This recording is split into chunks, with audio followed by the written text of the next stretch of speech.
ये radio Pakistan podcast है। अस्सलाम वालेकुम नाजरीन और सामीन, welcome back to another exciting episode of Radio Pakistan podcast. मैं हूं सलमा अजीज़। वक्त बहुत तेज़ी से बदल रहा है और पाकिस्तानी ख़वातीन ज़िंदगी के हर शोबे में अपना नुमाया मकाम बनाती जा रही हैं और अपना लोहा मनवाती जा रही हैं। और लेकिन फिर भी ऐसा है कि कई शोबे ऐसे हैं जिनको सिर्फ मर्दों से मंसूब कर दिया जाता है और समझा जाता है कि मर्द ही उन प्रोफेशंस में बहुत अच्छा परफॉर्म कर सकते हैं। और ख़ास तौर पे अगर हम देखें फ़ोटोग्राफ़ी और वीडियोग्राफ़ी की फ़ील्ड को, तो अक्सर लोग ये समझते हैं कि मर्द हजरात ही इस फील्ड में बहुत अच्छा काम कर सकते हैं, जबकि इस ख्याल को गलत साबित किया है हमारी आज की मेहमान ने। हमारे साथ मौजूद हैं मासूमा ज़ुबैरी, जो कि सीनियर फ़ोटो जर्नलिस्ट हैं, इसके अलावा वीडियोग्राफी भी करती हैं। इसी काम के हवाले से इनको बहुत से एजाज़ात से नवाजा गया है। ये अपनी प्रोडक्शन कंपनी भी चला रही हैं, बहुत कुछ करती हैं। तो चले आए इनसे मिलते हैं और जानते हैं कि इनकी इस जर्नी की शुरुआत कहाँ से हुई, कैसे हुई। अस्सलाम वालेकुम। वालेकुम अस्सलाम। Thank you so much Masuma, आपने हमें टाइम दिया। थैंक यू सो मच कि आप लोगों ने मुझे यहाँ पे बुलाया और आई एम रियली ऑनर्ड। बहुत अच्छा लगता है ख़वातीन को इस तरह से कामयाब होता देखकर, और बहुत से लोगों के लिए वो इंस्पिरेशन बन रही होती हैं, जैसा कि आप काम कर रही हैं। कुछ अपनी लाइफ के बारे में बताइए। आपका ताल्लुक पाकिस्तान के किस शहर से है?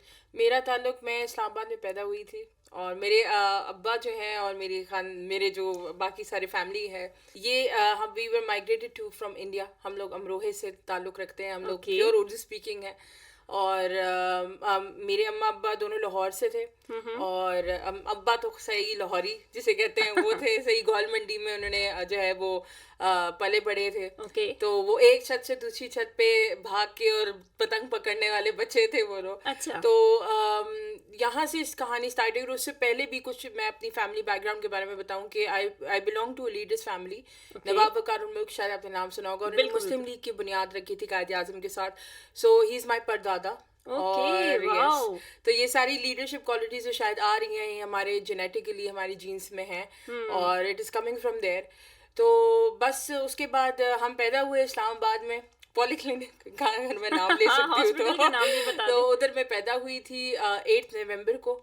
और उसके बाद जो है वो सबसे छोटी थी, अब छोटी हूँ अपने घर में।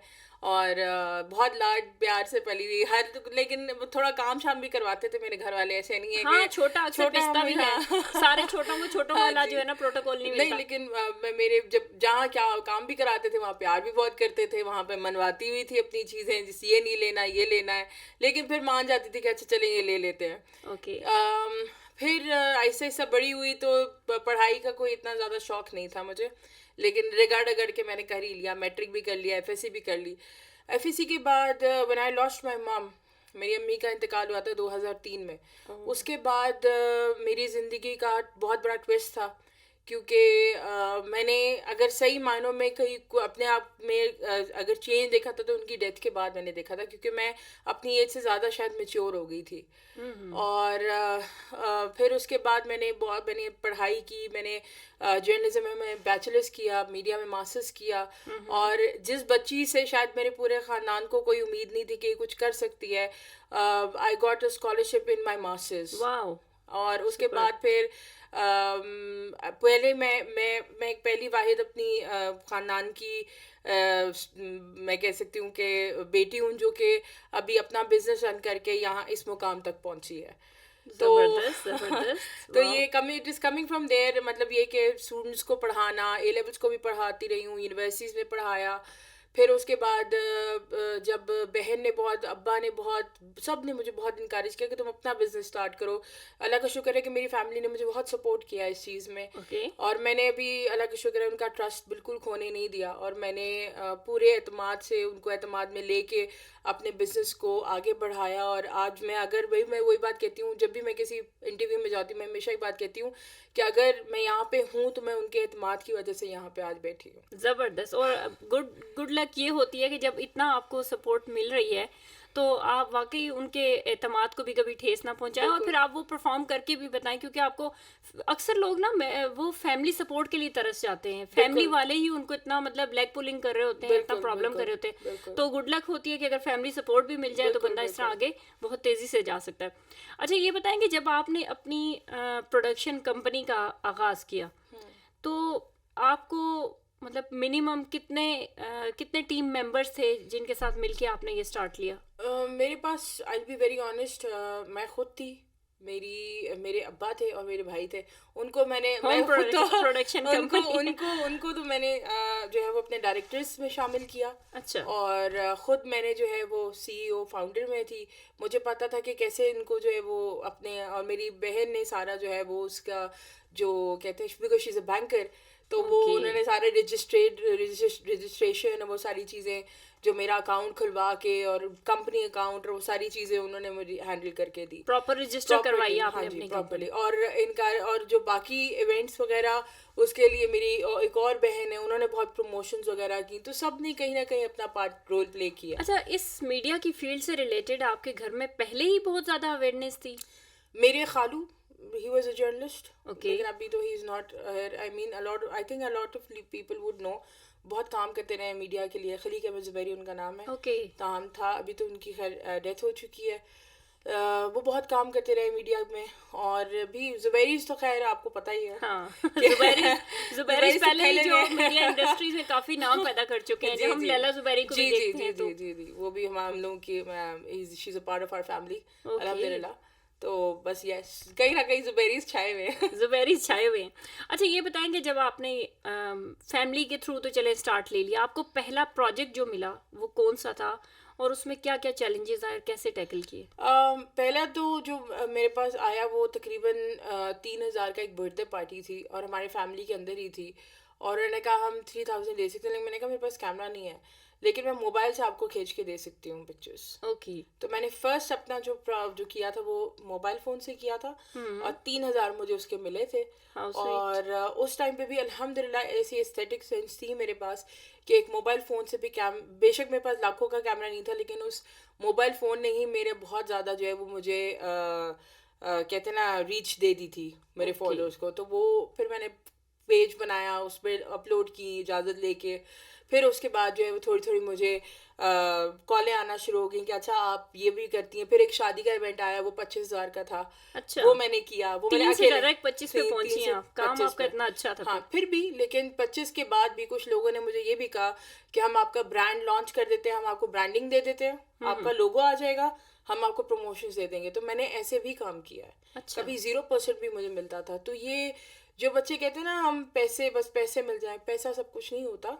ठीक है, मैं कहती हूँ कि पैसा आजकल तो बहुत ज़रूरत है पैसे की, लेकिन अगर आपको कहीं ना कहीं जगह बनानी है तो थोड़ी सी इनिशियली जब आप स्टार्टिंग एज में हो बिल्कुल। तब आपको थोड़ा सा पीछे छोड़ना पड़ेगा इस बिल्कुल। चीज़ और को। अपने काम को स्टैब्लिश करने के लिए देखिए, एक तो इन काइंड आप चीज कर रहे हैं, मतलब पैसा जरूरी नहीं है कि आपको हर जगह पे बिल्कुल, मिले। बिल्कुल। आपको एक्सपोजर मिल रहा है, कोई प्लेटफॉर्म आपको मिल रहा है, उसको भी अपने लिए बहुत बड़ा पैसा ही समझे ना, कि वो बिल्कुल, आपको जो है बिल्कुल, बदले में बिल्कुल। रिकग्निशन दे रहा है। बिल्कुल, सो बिल्कुल। ये तो बड़ा अच्छा तरीका रहा।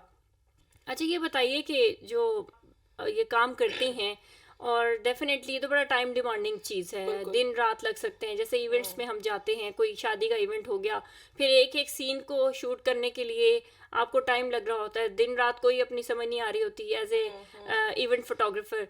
तो कैसे आप मैनेज करती हैं इन तमाम चीज़ों को कि आपकी पर्सनल या फैमिली लाइफ डिस्टर्ब ना हो? देखिए, फैमिली को तो मैंने ऑटोमेटिकली जब 1-2 इवेंट्स में मैं गई तो जब उन्होंने देखा कि टाइम पीरियड लग रहा है तो उनको पता होता था कि यार आज इवेंट है तो 12-1 बजे तक तो फारिग होगी। बट उसमें ये चीज़ भी है कि मैंने पहले एक बात की थी कि अपनी फैमिली को इन कॉन्फिडेंस लेना है आपने। ठीक। तो अगर आपको पता है कि आप 12 बजे आ रहे हैं, मुझे याद है अभी भी कि एक पिंडी में इवेंट था और मैं करने गई और रात के तकरीबन 1:30 हो रहे थे। तो वो मैंने क्या किया, मैंने अपने अब्बा को कॉल पे रखा और मैं जब तक मैं घर पहुंच नहीं गई वो मेरे साथ कॉल पे थे। तो ये How तो sweet. ये तो आपके अपने ऊपर होता है कि आपने किस तरह अपनी फैमिली को जो है वो एक तो आपकी अपनी सेफ्टी भी होती है आजकल जो हालात हम देख रहे हैं, और ऐसा ये होता है कि यार आप अपनी फैमिली को भी एतमाद में लेते हैं कि यार आप हम अगर वो आपके साथ नहीं जा सकते तो एटलीस्ट फ़ोन पे तो होते हैं ना आपके साथ। बिल्कुल। ये बताएं कि कभी ऐसा नहीं हुआ कि अब्बा ने कहा बेटा दिन दिन के इवेंट्स ले लो, ये रात वाले अवॉइड करो? नहीं, कभी नहीं। अभी अभी रिसेंटली बस एक दफ़ा ये हुआ था कि वो थोड़ी मगिंग होने की कोशिश हुई थी मेरे पे। लेकिन ये कि उस पे भी उन्होंने मुझे कहा था कि घबराने की ज़रूरत नहीं है, इट्स ऑल गुड। कैसे, क्या हुआ? मैं वही 6 रोड से आ रही थी तो पीछे से वो बाइक वाले आए, उन्होंने गन जो है वो की गन, लेकिन मेरे उस पे नहीं की, मेरे आगे वाली गाड़ी पे की। और मुझे बस इवेंचुअली रास्ता मिल गया, क्योंकि ना इधर लेफ्ट पे गाड़ी थी ना राइट पे गाड़ी थी। मैंने रिवर्स की और मैंने राइट से भगाई। ये यहाँ पिंडी का ये वाक़या? पिंडी का वाक़या है। ओके। और बस मैंने गन्स देखी, 2 मोटरसाइकिल्स थी, और मेरा और मेरा अल्लाह जानता है कि मैंने उसको कैसे 6 रोड पे भगाई है हाँ, गाड़ी। इस वक्त में अपने कॉन्शियस में रहना भी हाँ, बहुत बड़ी बात होती है। लेकिन आगे बस मैं बहुत रोई थी, मुझे याद है। और मेरे अब्बा ने कहा था कि बस अब कोई अगर खुदा ना खास्ता ऐसा कुछ हो भी तो अपनी जान से बढ़ के कोई चीज नहीं होती, दे दो। अगर वो गाड़ी भी मांगे तो दे दो, लेकिन ओके। कुछ और चीज ना करो। हाँ, बस अपनी एग्जैक्टली। जान से बढ़ के और कोई चीज नहीं है। ओके। कभी इवेंट्स के दौरान कोई ऐसा वाकया हुआ हो जो आपको आपकी मोटिवेशन पे फर्क डाल गया हो, या कहते हो बिल्कुल बैक था। स्टेप कर लेते हैं? बिल्कुल था। कुछ ऐसी फैमिलीज होती हैं जो कि अलाउ नहीं करती हम्म। फोटोग्राफी करवाना। ओके। मेरे पास एक ब्राइड आई, उन्होंने कहा कि मैं फोटोग्राफी करवाना चाह रही हूँ। मैंने उनका इवेंट ले लिया, मैंने एडवांस भी ले लिया, हर चीज़ हो गई। जब मैं वहाँ इवेंट पे गई तो उन्होंने मेरा कैमरा मुझसे छीन लिया। फैमिली वालों ने? क्योंकि वो जाहिर है वो थोड़े स्ट्रिक्ट थे, तो उनके जो मेल थे उन्होंने मेरे कैमरा मेरे हाथ से छीन लिया। Okay. And I was amazed कि कहाँ ये स्ट्रिक्ट है और कहाँ वो मुझे हाथ लगा के मेरे कैमरा मुझसे छीन रहे थे। तो वो मुझे बात बुरी लगी। ओके। और मैंने उसी टाइम पे उनका जो एडवांस था वो वापस किया, और मैंने कहा मैं यहाँ से जा रही हूँ, क्योंकि I am not happy with this attitude. और मैंने ये फर्स्ट और लास्ट इवेंट था जो कि मैंने इस किस्म का लिया था, और मैंने बैक ऑफ कर गई थी कि मैं इस तरह कोई इवेंट नहीं। और मैंने फिर अब बताना शुरू कर दिया। पहले तो उन्होंने क्योंकि मेंशन नहीं किया था, अब मैं बाकायदा मेंशन करके बड़ो जब वो आते हैं बुकिंग कराने तो मैं उनको कहती हूँ कि कोई अगर ब्राइड आती है तो मैं उनको कहती हूँ आपकी एक दफ़ा कोई भी बड़े है ना तो मैं उनसे मिलना चाहूँगी। जबरदस्त। मतलब ये वो एक वाकये से आपको फिर वो कहते हैं ना एक सीख मिल गई कि आइंदा के लिए बंदा जरा सा मोहतात हो जाए। जी, क्योंकि देखिए इक्विपमेंट जो है वो इतना आराम से नहीं बनता, हमारी बहुत सालों की मेहनत है। आजकल 3-3, 4-4 लाख के इक्विपमेंट्स हाथ में लेके घूमना, ये कहते ना ये बहुत ही बस फोटोग्राफर है क्या है पिक्चर्स ही खींचती हैं, ऐसा नहीं होता। आपके पाँव में खलियां भी पड़ती हैं जब आप 3-3, 4-4 घंटे खड़े होते हो। और बेस्ट पिक्चर्स भी निकालने के लिए आप जो है वो कमर भी सीधी करके 3 घंटे भी कोई इंसान खड़ा होता है ना, मैं उसको मान लूँ। एग्जैक्टली। ये बड़ा डिमांडिंग जॉब है। जी। अच्छा, जब आपने अपना काम शुरू किया, एक तो आपने बताया कि आपने जो फर्स्ट प्रोजेक्ट था वो मोबाइल के साथ कर लिया, लेकिन जब आपने फर्स्ट टाइम कैमरा लिया तो कौन सा लिया था? या मतलब मैं इसलिए पूछना चाह रही हूँ कि जो लोग बिल्कुल स्टार्ट से भी वो करना चाहे, अभी तो मोबाइल में बड़े अच्छे कैमराज हैं, मोबाइल फोटोग्राफी भी हो सकती है, बट इवेंट में तो फिर वो नखरा उसी फोटोग्राफर का होगा जिसके पास कैमरा होगा प्रोफेशनल। ये ना हमारा एक अलग ही दिमाग है। मैं आपको बात बताऊँ, इस टाइम पे बहुत सारे ऐसे कैमराज आ रहे हैं जो कि DSLR 4K आपको प्रोवाइड करके दे रहे हैं। आप लोगों की जो HD क्वालिटी है वो आपको दे रहे हैं, लेकिन हमारा एक माइंड सेट है जिसके पास वो बड़ा वाला DSLR होगा ना, बड़े लेंस के साथ, तो वो एक फोटोग्राफर है। ऐसा नहीं होता। आपके पास अब तो मिररलेस भी आ गए हैं, आपके पास आप मोबाइल से भी फोटोग्राफी बड़ी अच्छी कर सकते हैं। तो ये तो आपके एस्थेटिक सेंस पे है। एक इंसान जो है नाड़ी और उसको कुछ भी ना आता और 70 to 200 और D850 पकड़ा दें, अगर उसको नहीं आता कुछ तो वो फ्रेमिंग उससे भी नहीं कुछ कर सकता। बिल्कुल। ये आपके अपने ऊपर एस्थेटिक सेंस आपकी है कि आपने किस तरह अपनी पिक्चर निकालनी है। तो मेरा जो फर्स्ट कैमरा था वो मेरी बहन ने मुझे दिला के दिया था, क्योंकि she was very motivated on this कि तुम अपना बिजनेस स्टार्ट करो। तो उन्होंने मुझे इनकरेज किया, और उसके बाद उनकी कमेटी आई थी तो उन्होंने कहा कि इसको मैं कैमरा दिला देती हूँ। तो उन्होंने मुझे लेंस और कैमरा वगैरह दिला के दिया, और फिर उसके बाद मैंने जो है वो अपने इवेंट्स करना शुरू किया आहिस्ता आहिस्ता। वही कुछ ब्रांडिंग थे, कुछ पे थे, तो वो चलते गए तो कहीं ना कहीं 2 ज़ीरो से 6 ज़ीरो तक आई गई। चलें, ज़बरदस्त। माशाल्लाह। वो बात है ना कि कंटिन्यूसली आप मेहनत करते रहे ना तो अल्लाह मेहनती को उसका फल ज़रूर देता है मेहनत का। ये बताएं कि आपने जब काम स्टार्ट किया, पहली आपकी टीम तो आपके घर वाले थे। जी बिल्कुल। लेकिन फिर आपने बाकी स्टाफ भी ऐड किया होगा, एडिटिंग के लिए आपको लोग चाहिए होते हैं, और इसके अलावा जब इवेंट पे जा रहे हैं तो फिर वो इवेंट के लिए आपको स्टाफ भी ज़्यादा चाहिए होता है। तो आपने मिनिमम अपनी जो टीम शामिल की या जिस टीम के ज़रिए काम किया वो कितने बंदों पे मुश्तमिल थी? डिपेंड करता था, क्योंकि देखिए कई एक जगह पे मुझे 2 मेंबर्स चाहिए होते थे, किसी और जगह इवेंट हो रहा है तो उधर 5 मेंबर्स चाहिए होते थे। तो अगर 2 लड़कियां ज़रूरत है और वो फीमेल फोटोग्राफर जाती हैं तो मैं उनको दे देती थी इवेंट, और साथ में खुद भी चली जाती थी। Okay. फिर उसके बाद वो जहाँ शूट ख़त्म करके अगर दूसरी जगह पे जो है वो टीम काम कर रही है और वहाँ पे मेरा भी सिग्नेचर शूट। अब देखिए सिग्नेचर शूट और नॉर्मल शूट में फ़र्क होता है, तो वो फिर डिवाइड करके हमने टाइमिंग्स रखी हुई होती थी। मैं अच्छा, ये भी बता दें हमारे सुनने वालों को, सिग्नेचर शूट और नॉर्मल शूट में क्या फ़र्क है? नॉर्मल शूट होता है जो आपकी टीम मेंबर्स कर रहे होते हैं, ठीक ठीक है। सिग्नेचर शूट होता है कि अगर मैं उधर आके खुद शूट करूँगी ओके। तो सिग्नेचर का मतलब ये इसी तरह हमारे ब्यूटी पार्लर्स में भी Yes, होता है, yes, सिग्नेचर मेकअप जो है signature, वो हाँ, पार्लर वो की parlor ऑनर के owner करेंगे, हाँ। एग्जैक्टली। तो लेकिन उसमें प्राइसेस ऑब्वियसली डिफरेंट होती हैं, हाँ। लेकिन अगर डिमांड देखी जाए तो लोग कहते हैं नहीं जी हमें सिग्नेचर चाहिए, क्योंकि उसकी ज़ाहिर क्वालिटी हाँ, और उसका जो वो एक्सपीरियंस जो है वो बहुत डिफरेंट होता है। तो वो फिर मुझे टाइम डिवाइड करके 2-3 टीम जितनी भी है उनको वो अकोमोडेट करना पड़ता है। ठीक है। चीज़ों तो इस दौरान आपने अभी जो अपनी टीम बना रखी है उसमें लड़कियां कितनी हैं, लड़के कितने हैं? लड़कियां अभी तो हमारे पास 5-6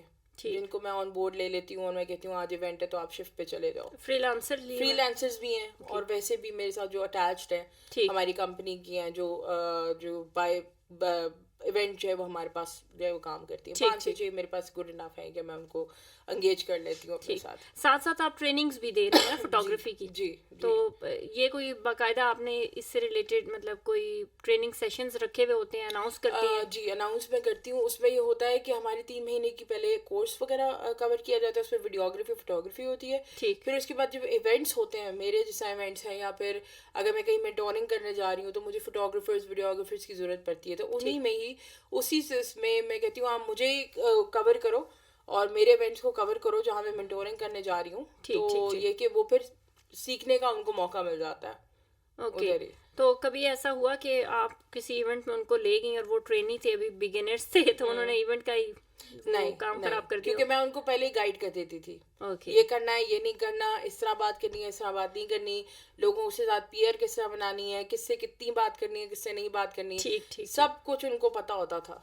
अच्छा, ये बड़ी प्यारी बात आपने की है। वैसे अगर देखा जाए तो आपकी अपनी जिस तरह प्रोडक्शन कंपनी है तो हम लोगों को डिफरेंट एम्प्लॉयज़ हायर करने होते हैं। बिल्कुल। कैसे आप एम्प्लॉयज़ पे चेक एंड बैलेंस रखती हैं, क्योंकि अक्सर आपने खुद भी बताया फ्रीलांसर्स हैं? बिल्कुल। तो आप कैसे मेक श्योर करेंगी कि अब ये जो बैठे काम कर रहे हैं ये अपना काम कर रहे हैं या हमारा काम कर रहे हैं? क्योंकि फ्रीलांसर्स तो इधर उधर से काम भी उठाते हैं। एक तो पहली बात ये ना, मैं एक बात यहाँ पे कहूँगी कि मैं जब किसी के अंडर काम करी थी एक दफ़ा, मैं नाम नहीं लूँगी उनका, उन्होंने मुझे कहा कि आप अपने पेज पे ना पिक्चर्स ना डालें क्योंकि ये मेरा काम है। ओके। तो I really felt it bad. Okay. And I never discourage my students. तो मैं उनको कहती हूँ अगर आपका दिल है ना, शक्ल बेशक ना डालो किसी सब्जेक्ट की, क्योंकि ज़ाहिर अगर मना किया हुआ तो मत डालो, लेकिन अगर कोई अच्छा शॉट है जैसा डिटेलिंग है, ये है वो है, अगर आपको उससे प्रमोशन मिलती है तो ज़रूर डालो। ज़बरदस्त। यानी देखिए ये कामयाबी, ये सारी चीज़ें ये अल्लाह के हाथ में, आप किसी का कामयाबी रोक नहीं सकते अगर अल्लाह ताला चाहता है तो। हाँ। तो मैं अगर मेरे वसीले से अगर कोई बच्चा कामयाब हो रहा है तो ये तो मेरे लिए बहुत खुशी की बात है। अभी एक बच्ची ने उसको मेरा एक इवेंट था अभी रिसेंटली, शायद आपने पढ़ा भी होगा, मैंने स्टेटस भी लगाया था, उसने बड़ा मुझे अच्छा मेंटोर का पूरा स्टेटस दिया था। आई वॉजन एक्सपेक्टिंग इट, लेकिन मैंने इन बच्चों को कभी मना नहीं किया कि अगर तुम मेरे इवेंट्स कवर कर रहे हो तो अपने पेज पे ना लगाओ, ज़रूर लगाएं। मैं आपको यकीन माने कि मैंने जब से मैं खुद ये बात कहती हूँ कि अगर मैंने ये बात की है ना तो मैंने अपने बच्चों को ग्रो करते हुए देखा है। और इससे बेहतर और कोई चीज़ हो नहीं सकती। वैसे भी नॉलेज शेयरिंग से बढ़ता ही है। अब उन्हें कोई चीज़ आपके साथ होते हुए सीखने को मिली और उन्होंने अपने पेजेस पे लगा दी है तो उन्होंने भी सीखा, उनसे और लोगों ने भी सीखा, तो इस तरह बढ़ता ही है। अच्छा, ये बताएं कि अगर कोई देखने वाले हमारे जो यंगस्टर्स हैं जो इस फील्ड में आना चाह रहे हैं और उनके लिए क्या अपॉर्चुनिटीज़ देखती हैं आप फोटोग्राफी की फील्ड में, क्योंकि अब इसका बहुत रुझान बढ़ता जा रहा है, लेकिन ख़वातीन थोड़ी सी मोहतात होती हैं कि जाऊं या ना जाऊं, क्योंकि जिस तरह अभी आपने अपनी स्टोरी शेयर की, ऐसे इवेंट्स भी हो जाते हैं जो थोड़ा सा बंदे को डरा देते हैं। और मिनिमम कितने % से एक प्रोडक्शन कंपनी स्टार्ट की जा सकती है, या एक लड़की अगर कैमरा ख़रीद लेती है तो अब वो क्या करे, नेक्स्ट स्टेप क्या है? देखिए पहली बात तो ये कि इतना ज़्यादा 25,000 से ऊपर ना जाए। सेकेंड हैंड कैमरा भी आपके लिए इजी होगा। अभी तो आपने प्रैक्टिस करनी है ना बिगिनर्स में, ठीक। अभी आपने प्रैक्टिस करनी है। अगर आपको कोई कहता है 5,000 6,000 भी ले लो तो कभी मना मत करें इनिशियली, ठीक है। इनिशियली आप अपना नाम बनाएं, अपना ग्रो करें और उस चीज़ को पॉलिश करें जितना पॉलिश आप कर सकते हैं। मैं तो अभी भी अपने आप को कहती हूँ ठीक है मैं एक प्रो फोटोग्राफर ज़रूर हूँ, लेकिन अभी भी मेरे लिए हर मोड़ पे एक लर्निंग कर्व होता है। सीखने की कोई एज नहीं होती। आप 80 साल की उम्र में भी सीख सकते हैं कोई ना कोई चीज़। तो बिल्कुल। तो इसीलिए मैं अपने बच्चों को बस यही समझाती हूँ, जो मेरे साथ इंटर्नशिप वगैरह जो ये कोर्स वगैरह मेरे साथ कर रहे होते हैं, मैं उनको ये कहती हूँ कि बेटा जो भी है ना, बस जो सब्र, 3 चीज़ें हैं, पेशेंस, पैशन और पीसफुली काम करना। ये P3 का जो फॉर्मूला है ना, अगर आप अपनी ज़िंदगी में लगा लें, अगर आपने बिजनेस में लगा लिया ना, तो आप कामयाब हैं। जबरदस्त।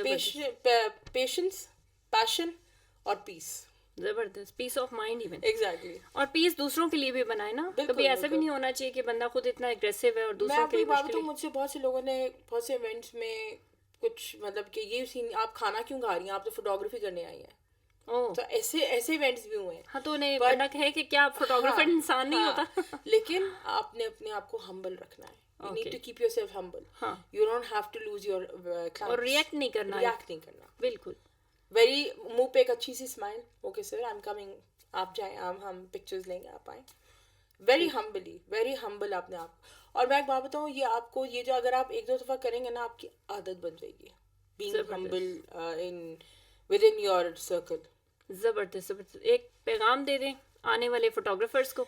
आने वाले फोटोग्राफर्स के लिए मेरा यही पैगाम है कि do it, prove it and nail it. ये 3 मेरे वर्ड्स हैं जो कि मैंने अपनी ज़िंदगी में अप्लाई किए हैं, अपने बिजनेस में अप्लाई किए हैं। Do it, nail it and prove it. So अगर आप इन चीज़ों पे अपना फोकस रखेंगे और डीमोटिवेट नहीं होंगे किसी के कहने पे।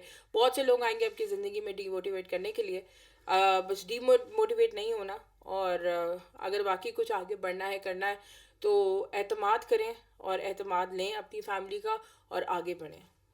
बिल्कुल जी, इतने अच्छे पैगाम के साथ आप लोगों को ज़रूर आज की इस पॉडकास्ट में बहुत कुछ सीखने को मिला होगा। और लुब्बे लबाब यही है कि आपने जब एक दफ़ा इरादा कर लिया तो फिर उसे करके दिखाना है, और जब करना है तो इतने परफेक्ट अंदाज में करना है कि आपको सपोर्ट करने वाले आपके अपने फैमिली मेम्बर्स भी वाह वाह कर उठे, और बाकी लोगों के लिए भी आपने मिसाल बनना है। आज की इस पॉडकास्ट से मुझे दीजिए इजाज़त। बहुत बहुत शुक्रिया मासूमा जी।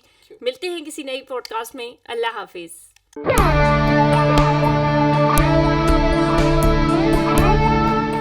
ये रेडियो पाकिस्तान पॉडकास्ट है।